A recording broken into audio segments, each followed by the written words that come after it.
तो दोस्तों, आज से हम शुरू कर रहे हैं इंडियन हिस्ट्री में आधुनिक भारत का इतिहास। इसके लिए हम जो बुक कंसिडर कर रहे हैं वो है ओल्ड एनसीईआरटी इंडियन हिस्ट्री की आधुनिक भारत का इतिहास। बहुत ही अच्छी किताबें हैं ये, जो पहले एनसीईआरटी चलती थी वो। इनकी तो एक एक लाइन इम्पोर्टेंट है। तो जो आधुनिक भारत का इतिहास है, इसको हम एक कहानी के रूप में समझने का प्रयास करेंगे। वैसे ये टोटल कहानी हो नहीं सकती, क्योंकि इनमें कई डेट्स आती है, उसके बाद कई से नाम होंगे, स्थान होंगे, इनको सबको याद करना होगा। पर फिर भी इस तरह से करने की कोशिश करेंगे ताकि जब आप 2-3 बार इस एक वीडियो को देख लें तो आपको अच्छे से समझ आ जाए। तो चलिए शुरू करते हैं। इसमें पहला चैप्टर है 18वीं सदी का भारत। ठीक है, तो बड़ा चैप्टर है, इसे हम पार्ट्स में डिवाइड करके पढ़ेंगे ताकि हमारी वीडियो भी ज़्यादा लंबी नहीं हो और आपको बोरियत भी ना हो। तो भाग 1 पार्ट 1 देखिए, शुरू करते हैं। तो जो ये कहानी आज हम पढ़ रहे हैं, इस कहानी के किरदार हैं बहादुर शाह, जहांदार शाह, जुल्फ़िकार खां, फ़र्रुखशियर, सैयद बंधु, मोहम्मद शाह, निज़ाम उल मुल्क और नादिर शाह। ये सब आएंगे इसमें आज जो हम कहानी पढ़ेंगे इसमें। तो ये जो हमारी कहानी है शुरू होती है औरंगजेब की मौत के बाद। जब औरंगजेब की मृत्यु हो जाती है तो ये कहानी शुरू होती है। तो इसमें सबसे पहले आता है बहादुर शाह। ठीक है, तो देखिए, औरंगजेब की मौत के बाद उसके तीनों बेटों में सत्ता हासिल करने के लिए लड़ाई होती है और उस लड़ाई में बहादुर शाह जीत जाता है। मतलब जब औरंगजेब की मृत्यु हो जाती है तो उसके तीनों बेटे लड़ पड़ते हैं कि साहब हमें सत्ता चाहिए, हमें सत्ता चाहिए। तो उसमें बहादुर शाह जीत जाता है। उस समय बहादुर शाह की एज थी 65 ईयर्स, 65 साल का था, वृद्ध था, बढ़िया आदमी था, योग्य था। उसने औरंगजेब की तरह कट्टर नीति नहीं अपनाकर मेल मिलाप की नीति अपनाई।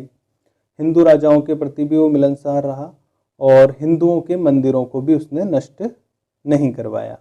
ठीक है, तो औरंगजेब थोड़ा कट्टर आदमी था, हिंदुओं के प्रति असहिष्णु था, हिंदुओं के मंदिरों को भी उसने नष्ट करवा दिया था, परंतु बहादुर शाह ने ऐसा नहीं किया।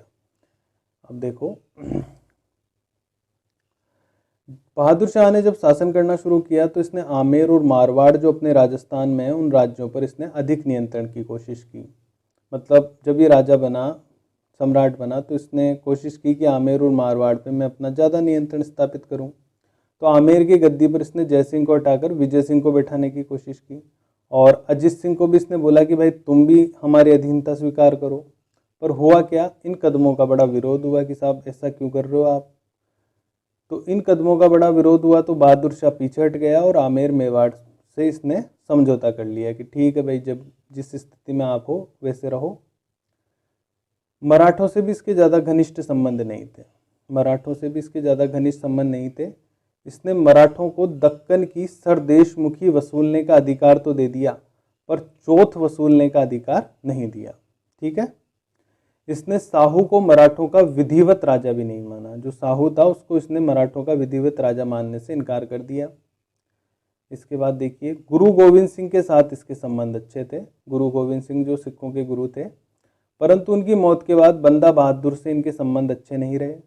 उसने बगावत कर दी और मुगलों द्वारा कब्जा किया गया लोहगढ़ दुर्ग 1712 ईस्वी में उनसे वापस ले लिया बंदा बहादुर ने। अब ये लोहगढ़ दुर्ग है कहाँ पे, तो ये अंबाला के उत्तर पूर्व में हिमालय की तराई में है। अंबाला के उत्तर पूर्व में हिमालय की तराई में है। जाट सरदार चूरामन और बुंदेला सरदार छत्रसाल से इसके अच्छे संबंध थे। चूरामन ने इसे बंदा बहादुर के खिलाफ युद्ध में भी सहयोग दिया था।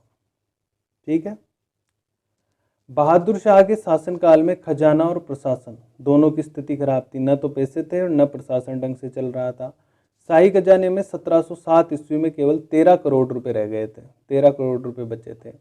इन सब समस्याओं का जब वो समाधान कर पाता, मतलब वो सोच रहा था कि भाई कैसे इन समस्याओं का समाधान करूं, तब उसकी 1712 ईस्वी में मौत हो जाती है। मतलब उसकी मृत्यु हो जाती है 1712 में। इसके बाद आता है जहांदार शाह। ये बहादुर शाह का बेटा था, कम काबिल था, पर इसे उस समय के सबसे शक्तिशाली सामंत जुल्फ़िकार खां का समर्थन प्राप्त था। कुल मिलाकर इसमें कोई काबिलियत नहीं थी, परंतु इसको जुल्फ़िकार खां ने अपना समर्थन दिया तो जहांदार शाह सम्राट बन गया। तो ये सम्राट बन गया और जुल्फ़िकार खां इसका क्या बन जाता है, वजीर बन जाता है।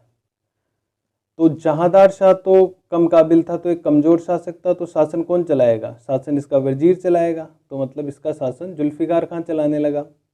जुल्फिकार खान ने क्या किया, इसने हिंदू सरदारों से मेल मिलाप बढ़ाया।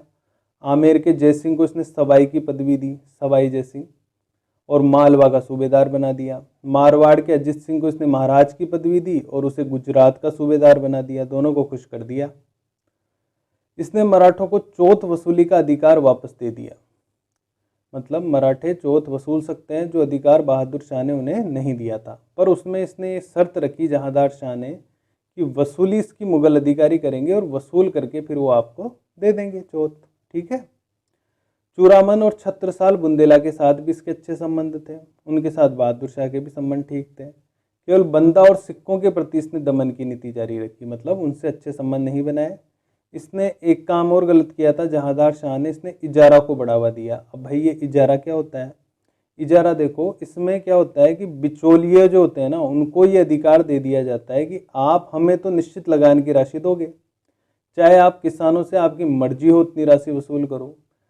मतलब कि जैसे मुगल इनको कह देते थे बिचौलियों को कि भाई हमें तो 100 रुपये चाहिए इस गांव से, अब आपकी मर्जी, आप किसान से 100 लो, 120 लो, 150 लो, 90 लो, हमें तो 100 रुपये आपको देने पड़ेंगे।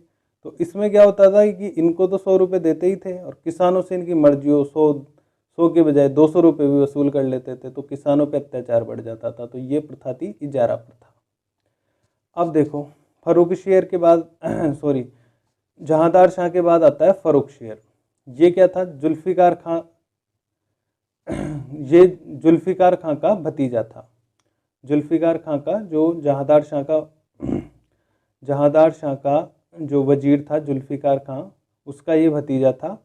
और 1713 ईस्वी में आगरा में सैयद बंधुओं की सहायता से जुल्फिकार खां को हरा देता है, मतलब इसके चाचा को हरा देता है। सैयद बंधु कौन थे, दो भाई थे, एक भाई का नाम था अब्दुल्ला खां और दूसरे का नाम था हुसैन अली खां। अब्दुल्ला खां और हुसैन अली खां। तो ये फर्रुखशियर सम्राट बन जाता है, तो फिर अब्दुल्ला खां वजीर और हुसैन अली खां मीर बख्शी बन जाते हैं। ठीक है। फर्रुखशियर से सैयद बंधुओं की नहीं बनती है, मतलब फर्रुखशियर जब सम्राट, हालांकि ये इसको बनाते हैं, परंतु फिर सैयद बंधुओं की इससे बंदी बंद हो जाती है और 1719 ईस्वी में ये क्या करते हैं, सैयद बंधु उसे मार डालते हैं। ठीक है। सैयद बंधु 1719 ईस्वी में फर्रुखशियर को ये मार डालते हैं। सैयद बंधुओं ने जजिया कर और तीर्थ यात्री कर को खत्म कर दिया था, मतलब ये सहिष्णुता के साथ शासन कर रहे थे। जो जजिया कर और तीर्थ यात्री कर हिंदुओं पे लगते थे, तीर्थ यात्री कर हिंदुओं पे जो लगता था उसे इन्होंने समाप्त कर दिया। इसके बाद आता है मोहम्मद शाह। ये 1719 से 1748 तक 30 साल तक ये सम्राट रहा। फर्रुखशियर के बाद सैयद बंधुओं ने मोहम्मद शाह को राजा बनाया। किसको राजा बनाया, मोहम्मद शाह को। फर्रुखशियर को मारने के बाद मुस्लिम सामंत क्या थे, इनके विरोधी हो गए। किनके विरोधी हो गए, सैयद बंधुओं के, क्योंकि इन्होंने फर्रुखशियर को मार दिया था। और 1720 ईस्वी में मोहम्मद शाह के साथ मिलकर मुस्लिम सामंतों ने हुसैन अली खां को मार डाला। हुसैन अली खां को मार डाला और आगरा के पास अब्दुल्ला खां को भी हरा दिया।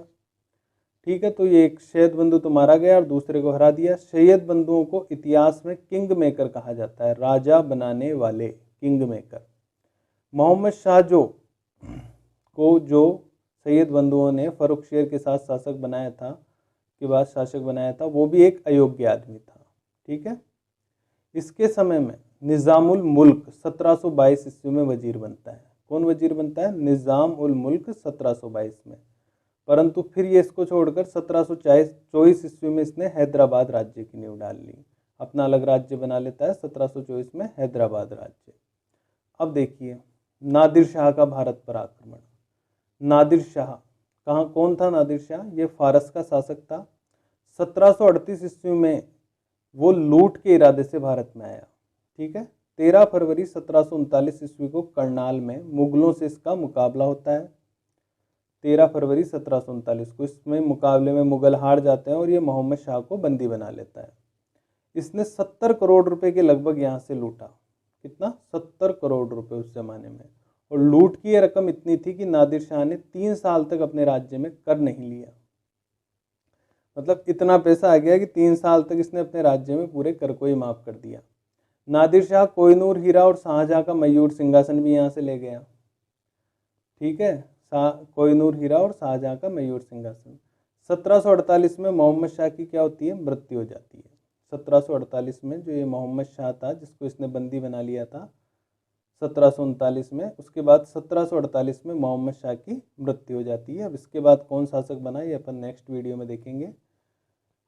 तो ये सब थी इनकी कहानी, ये सब लोग इसमें आए थे। बहादुर शाह, जहांदार शाह, जुल्फ़िकार खां, फ़र्रुख़शियर, सैयद बंधु आपके किंग मेकर थे। बहादुर शाह औरंगजेब का बेटा था। फिर जहांदार शाह बहादुर शाह का बेटा था। जुल्फ़िकार खां जहांदार शाह का वजीर था। फिर फ़र्रुख़शियर को शासक बना देते हैं सैयद बंधु। ठीक है, फिर फ़र्रुख़शियर को मार के मोहम्मद शाह को शासक बना देते हैं ये सैयद बंधु। फिर निज़ामुल मुल्क मोहम्मद शाह के समय वजीर बन जाता है मोहम्मद शाह का। उसके बाद ये हैदराबाद बना लेता है। और फिर आता है नादिर शाह, फारस का शासक, आक्रमण करता है, कोहिनूर हीरा, मयूर सिंहासन और 70 करोड़ रुपए यहाँ से ले जाता है। तो ये इस स्टोरी का सारांश था। तो thanks for watching this video, और इसकी PDF भी आपको कमेंट सेक्शन में मिल जाएगी।